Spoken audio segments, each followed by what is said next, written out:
Hello, I'm Luke Hunt. And I'm Rachel Hunt.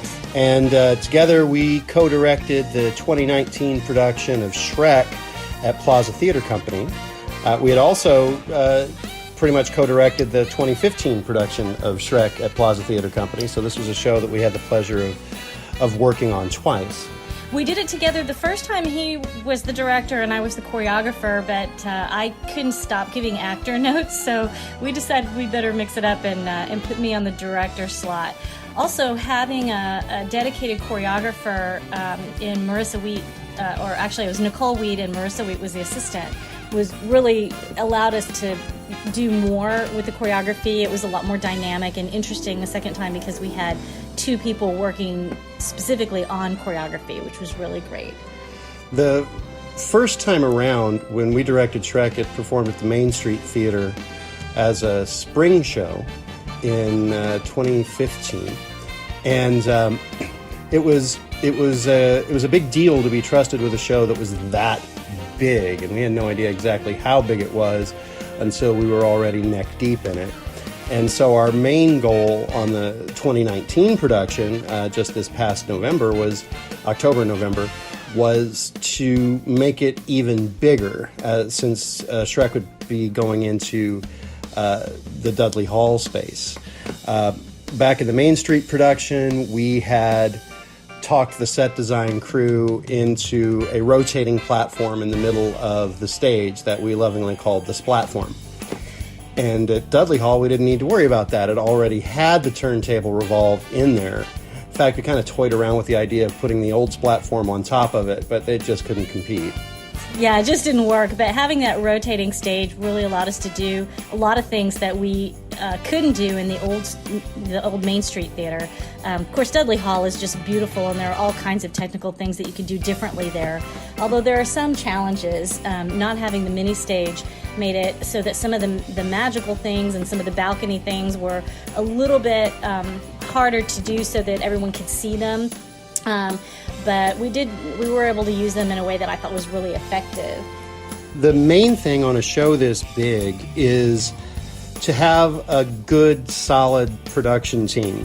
When a show is this big, there's absolutely no way that you can do it by yourself. You've got to have talented people in every spot, and you've got to be able to trust they're going to do what they're able to do. We had a great music director in Megan Lyles. Assisted by Stephen Singleton. Stephen Singleton. He was great. Some of the songs have some trickier timing than you would think. Rachel and I are both old enough to remember what it was like when the movie Shrek came out, and to see the previews and the trailers for it and think to ourselves, why would anybody watch that? And then we watched it and we're like, that was really good. And then Shrek the Musical came around. And we thought, that sounds like a terrible idea. This movie was perfect. Why would you change it? And then we saw the musical and we're like, that was really good. It was great. We loved it. In fact, the original production that we did with Plaza in 2015, we were not originally supposed to direct that show. We were supposed to direct a different show. And for other reasons, it was changed. And when we were told that the show was going to change, of course, we were apprehensive. But when they said Shrek was the show we were going to do, we were over the moon. We were so excited to do Shrek the Musical. Kind of jumped on it. It's a show that I really love. I could do over and over and over again. Because it's just got such a important message of loving yourself for who you are. Accepting others based off of other things, content of their character as opposed to the way that they appear. Just wonderful things. So we had worked with Megan in the 2019 production of A Christmas Carol when she was she was the assistant music director that time around, and so we were thrilled to have her take the helm on this one. And having Stephen assist her was great. And then, of course, you already mentioned Nicole Wheat and Marissa Wheat working on the choreography, and they were able to come up with some very very fun choreography to watch. It was, and this is a challenge because a lot of big musicals are very dance-oriented, and so you end up casting a lot of extremely skilled and experienced dancers. This show is not as focused on the dancing, it's more character-driven, and so a lot of the actors were not as experienced in dancing. We had some brilliant dancers, but we also had some actors who were not as experienced in the dance part of it, so Nicole and Marissa really had to come up with choreography that would look good on everyone and allow them to express their very unique characters in all the choreography. We'd also like to put in a very special shout out to Stormy Lee, our stage manager.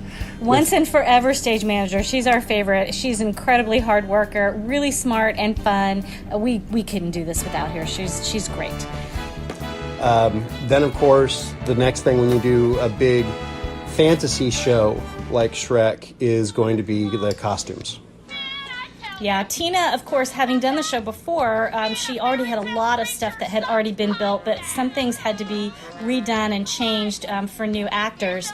One thing that I thought was especially cute was the Ugly Duckling costume was adorable to begin with, but when we cast a ballet dancer in that part, they decided to give her little orange point shoes, and it was just the cutest thing. I loved how Tina was able to work with the actors and make those costumes really fit the way they were performing the characters, even though some of them were costumes that we had already had from before. I believe that Sophie Warren treated her role as the ugly duck as the ugly duck that basically got cut out of Swan Lake, and that was why she was able to do all the ballet dancing as a duck with a beak on her face and all of that. I just got a big kick of that. Yeah, it was great. It was neat to watch. And then there's the makeup. Yeah. And the first thing that has to come into makeup has to go with Aaron Seiler, who played the title role of Shrek in both productions. And the first time around, he was responsible for making his Shrek cowl, the whole headpiece that he would have to put on every night, and the ears, and he made prosthetic noses, and he did that for himself and for Fiona's. And they looked so good. You didn't notice when you watched the performance. You really didn't notice how incredibly uncomfortable and elaborate the makeup was. You just looked like you were seeing Shrek, but it was really. It took hours to get into. And then, of course, we had the makeup crew led by Maria Bautista, who basically handled all the fantasy makeup for everybody else, as well as getting the makeup onto Aaron. It was an incredible amount of work. Even having the actors do a lot of it themselves, there was just a ton of makeup. Almost every single character had to have specialty makeup, and many of them played other characters where they had to change not only the costumes but their makeup in between scenes. It was a lot of work for them. This time around, we had just a little over 24 actors to do this show, and there are over 60 named characters in the play. So there were a lot of not only costume changes, but makeup changes. Sunny Barris did our props for both productions, and they were just so cute. One of the things that really stood out to me was the different luggage that the different fairy tale characters had as they would come in, because of course they'd all just been kicked out of their homes, so they all had some sort of luggage they had to carry, and each character had something so specific and perfect and just adorable. It was just wonderful. You know, like each of the pigs, one would have a suitcase made out of bricks, one out of sticks, one out of straw. I think that the luggage that the three bears are carrying, you can see a blonde wig sticking out of. Just incredible attention to detail. The White Rabbit had this giant clock that she carried around. It was just wonderful. Also, another prop thing that we came up with was for the Fionas. We decided that Fiona needed to have some sort of a security doll or something that she had with her in the tower as she was growing up, and so we found Sunny actually found Sunny. These three identical stuffed unicorns.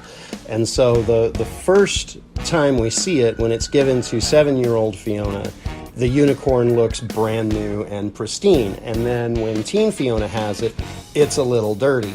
And then when adult Fiona has it, it's been through the wars and just looks terrible. And of course, she spikes it when she escapes from the tower, which is why it had to be a stuffed animal instead of a porcelain doll, because the porcelain doll wouldn't survive. And then I got to say something about the rats during the Pied Piper at tap dance scene with Fiona at the start of Act 2. In the 2015 production, Parker Barris made us a remote-controlled rat. He just basically put a rat body on a remote-control car, and we would drive it across the stage at Main Street. It was so much fun. Well, we loved it. We loved it so much, and of course you go to Dudley Hall, it has to be bigger, so we needed to have 3 rats that were remote-controlled, since there were 3 people working in the booth. And I can speak to the booth a little bit because I got to work in the booth for one performance of the show and drive one of the 3 rats, and we have fun doing that. The booth had a lot of fun driving the rats. And yes, I do want to apologize to Courtney Sikora for crashing a rat into her foot during her song. She loved it, though. Those rats were a little unpredictable. They were hard to drive, I think, but they were so fun, and it was just a great addition to that scene. Then we get into some of the props that were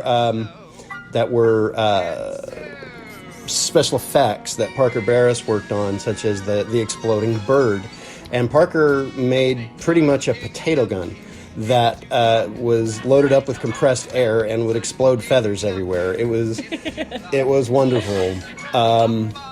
We had used an animation that our eldest child had created back in the 2015 production. We were able to incorporate that into this show again as well. Yeah, it was projected on the screens during one of the songs, and it was a really nice addition to that song. And it gave a little bit of almost like a thought bubble for what Shrek was thinking as he sang the songs. It was really nice. That all came together with Cameron Barris's lights. The lights were so great. I remember thinking during Tech Week that as things started to come together and the show started to have more elements incorporated, we got down to, I don't know if it was Tuesday or Wednesday of Tech Week, and I kept looking at it, that we had almost all the costumes and the show was ready, but I kept thinking, why doesn't it look good? What is wrong with it? What did we do wrong? And then the lights were incorporated, and I went, there it is. That's what makes this show absolutely spectacular and just over the top primo. Looked gorgeous. The best thing about Cameron on lights is I can just walk up to him and say, okay, Cameron, play. And he will come up with all kinds of stuff that is just phenomenal to look at and add so many layers to the show. A show where layers are a very important part. Because ogres have layers like onions. Okay. Absolutely. And that comes back to us being able to rely on our production team and our actors. It makes it possible for a director to actually even get anything done, because you couldn't possibly do it if you had to do everything yourself. It just couldn't be done.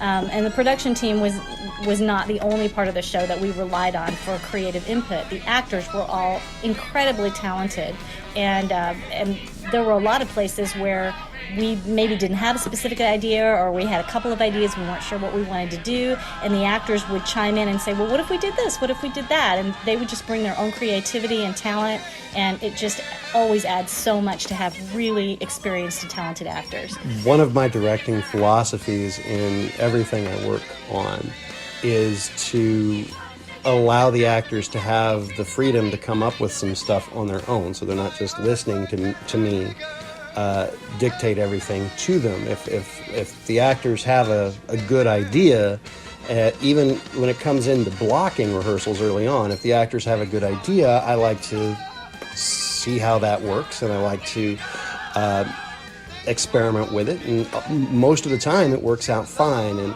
I personally believe that gives the actor more of a sense of ownership in the final product of the show, because they contributed more than just their voice and their physical being. They contributed their original ideas to the show. Plus, they're more likely to remember it. And they're more likely to remember it.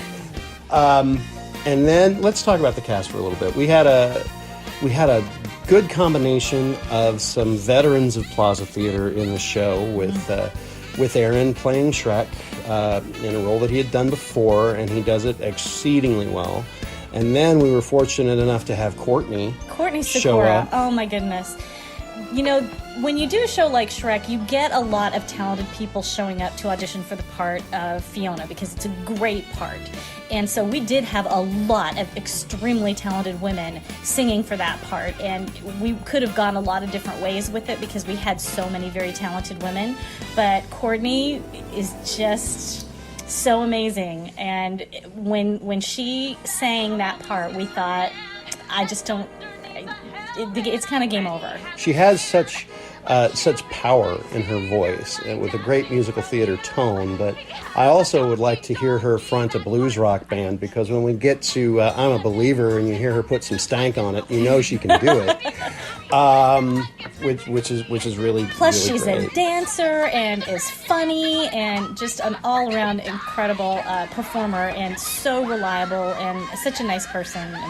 And so we were very, very fortunate to get her to play that part. And then some other Plaza veterans like Kelly Singleton playing Pinocchio. Again, also having done it the nothing- second time. Nothing that Kelly can't do, and just does it perfectly for that role. I barely had to say anything to her. She just knew what needed to be done and just did it. And she brought her sister along on this one to play the Wicked Witch, and Jennifer was just great in that role. She was a lot of fun to have in the cast and so talented. And then, of course, Stephen Singleton playing Lord Farquaad, who you give Stephen a license to chew the scenery, and he will, and he'll just go at it. We were able to incorporate some Kermit the Frog type stuff with him, but we also had some newcomers or relative newcomers to the Plaza stage, Donkey. like Tomas playing Donkey. He came in and basically stole scenes every which way he could. He did everything that Donkey was supposed to do. Donkey was supposed to be lively. Donkey is supposed to be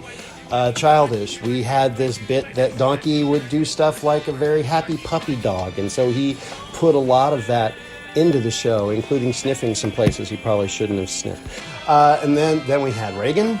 Oh, gosh. As Reagan Gingy. Moss playing Gingerbread Man and Fairy Godmother, which is kind of a combined role. And that is a role that has to have an amazing voice, and she just brought it every time. And knew how to do what needed to be done with the character. And then we had Takara. Takara Bailey. singing the part of the dragon. A young person, she was in high school, and we were, you wouldn't normally have thought that a young person could sing a part that mature and that big, but this girl has a big, big voice, and we were lucky to get her in the part.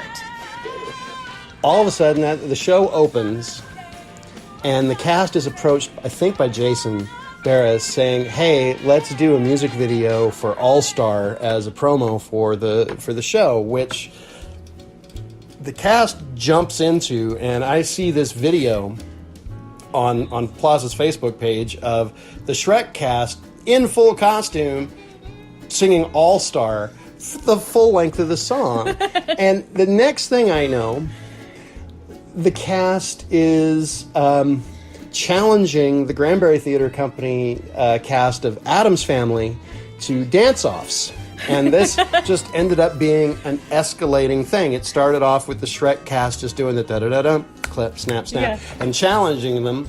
Then Granbury came back with them singing some of our songs. and then Shrek cast went back doing some of their stuff. Yeah, the Shrek cast did the whole When You're in Adam's opening number, and then Adam's Family cast came back with doing Freak Flag. The cast was very, very tight. I've never seen anything like it. Amazing. A lot of people in the cast were very sad to see the show go, because it's the type of show that you can bond with other folks in the cast with a lot when you're going through the same makeup procedures and wearing the same outfits and dealing with the same props that are all complex and have to be on exactly the right way. But what's more is not only did they enjoy each other and they had such a great time doing the show, but it showed. The audience got to share that. They went out every night and shared that joy and shared their relationships with the audience, and the audience saw it. They loved it. Because one of the great things about this show is it has the big happy ending. It has the dragon, the big special effects thing with the dragon and Farquaad. It has the happy ending with Shrek and Fiona getting together.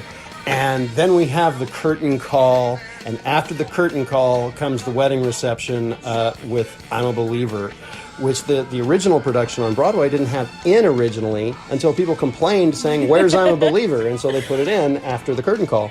And just gives the audience one last number, and having the audience leave on such a high energy song, high energy dance. The cast is thrilled. Never had to tell the cast to smile and have fun during that song on either production in 2015 or 2019. And then we fire the 2 confetti cannons at the end of it, and the lights black out, and the audience is just thrilled, and the cast is just thrilled, and it's like a pep rally at the end. Everyone is so excited and so happy to be alive at the end of that show. You leave that theater just worn out, which is great, and that's just sitting in the audience watching it. It's just awesome. We were really happy to be able to work on the show, and we really appreciate Plaza giving us that opportunity. It was a really special experience. Absolutely. I can't think of anything else, so we'll end here.